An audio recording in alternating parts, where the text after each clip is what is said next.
Welcome again. This is Mrs. Mattingly. One more lesson from my kitchen to yours.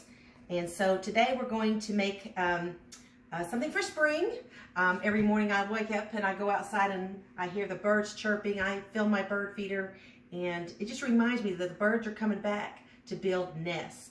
And each year my family, we collect nests. If we're lucky enough to find them, they fall onto the ground. And we collect them and we put them in our Christmas tree for luck. So we are going to make, I'll leave that one out there so we can have some inspiration. So if you see birds' nests, they're made with twigs and leaves and a bunch of different textures sticking out and a bunch of different lines coming in and out. So the birds will weave those together so they will hold it and make a home for their family. So we're going to make one out of stuff in the kitchen. And most of us don't have clay laying around our house. Most of us do have flour and salt. So you're going to need 2 cups of flour, all-purpose flour, and then 1 cup of salt. And you're going to mix that together. And the other ingredients you're going to need is a fork. Cover up. if you don't mind getting messy, you don't need an apron. You're going to need a cup of cold water, 3/4 of a cup of cold water. And you're going to mix the water a little bit at a time into your dry mixture.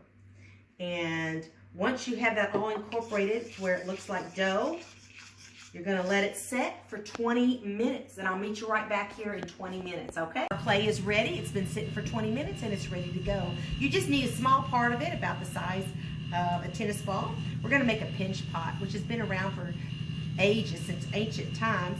So you're going to press your thumb in the middle and press up on the sides to make a nest shape. And then you're going to take your toothpick or your fork and you're going to press into the sides to make the texture of branches and sticks. And I'm going to get the inside of it too. If you keep it in your hand, it's much easier to keep the shape of the nest. So there is our nest shape, and I'm going to use some Reynolds wrap, and I'm going to wrap it around it to keep the shape of the nest. Now you need a smaller version of clay, a smaller ball, and you're going to roll it into the shape of a peanut. You're going to pinch one end up and pull it, and that's going to be the bird's tail. And then the other side, you're going to pinch it up and over and pinch it to make the little beak. And so that is our little bird.